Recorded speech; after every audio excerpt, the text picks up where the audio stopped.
പുതിയൊരു വീഡിയോയിലേക്ക് എല്ലാവർക്കും സ്വാഗതം. ഇത് നെത്തലയാണ്. ഇപ്പം നെത്തലയാണല്ലോ ധാരാളമായി കിട്ടുന്നത്. അപ്പം നെത്തല കൊണ്ട് നമുക്കൊന്ന് പീര ഉണ്ടാക്കാം.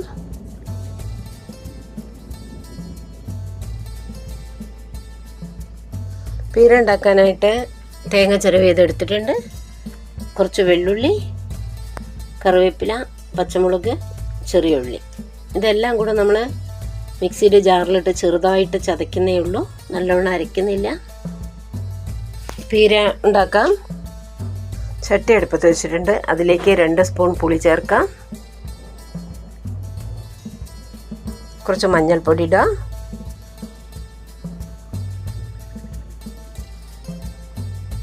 അര സ്പൂൺ മുളക് പൊടി ഇടാം.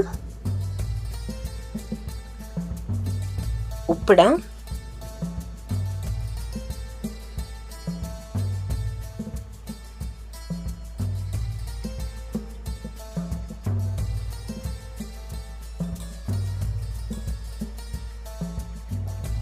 ഇതിലേക്ക് 2 സ്പൂൺ വെള്ളം ഒഴിക്കാം.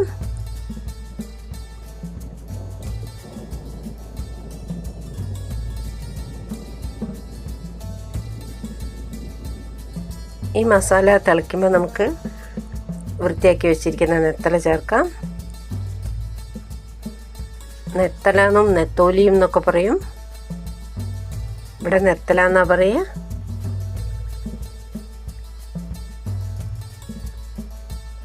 നല്ലോണം ഇളക്കിയിട്ട് മസാല എല്ലാ സ്ഥലത്തും ആവുന്ന വിധത്തിൽ ഇളക്കിയിട്ട് അടച്ചു വയ്ക്കാം.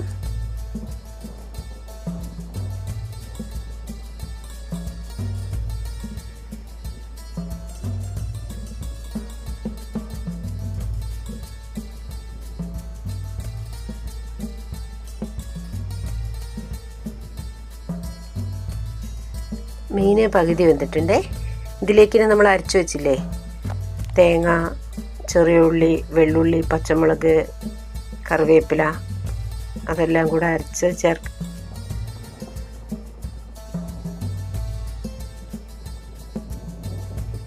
അരപ്പ് ചേർക്കണേ.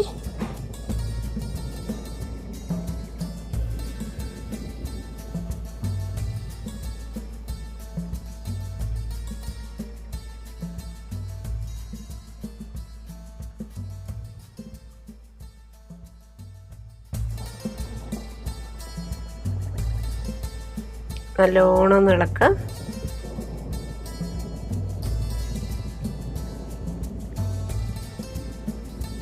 ഉപ്പുണ്ടോ നോക്കട്ടെ. ഉപ്പും മുളകും ഒക്കെ പാകത്തിനുണ്ട്. ഇതിൽ പച്ചമുളകിൻ്റെ എരിവാണേ മുന്നിൽ നിൽക്കുന്നത്. പുളി 2 സ്പൂൺ പുളി ഒഴിച്ചത് കൊണ്ട് പുളിയുണ്ട്. ഇനി ഇതിലേക്ക് കുറച്ച് വെളിച്ചെണ്ണ ചേർക്കാം. ഇതിൻ്റെ മുകളിലേക്ക് കുറച്ച് വെളിച്ചെണ്ണ ഒഴിക്കാം. കുറച്ച് കറിവേപ്പില ഇടാം.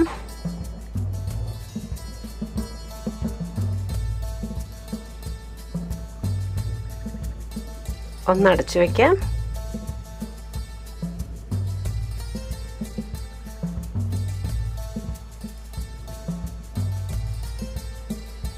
ഇതിലുള്ള വെള്ളമൊക്കെ വറ്റിയിട്ടുണ്ട്, കണ്ടോ. അപ്പം നമ്മുടെ പീര റെഡി ആയിട്ടുണ്ട്. ഉണ്ടാക്കി നോക്കണേ, പെട്ടെന്ന് ഉണ്ടാക്കാം. വീഡിയോ ഇഷ്ടപ്പെട്ടില്ലേ? അപ്പോൾ അടുത്തൊരു വീഡിയോ ആയിട്ട് വീണ്ടും കാണാം. ഓക്കെ.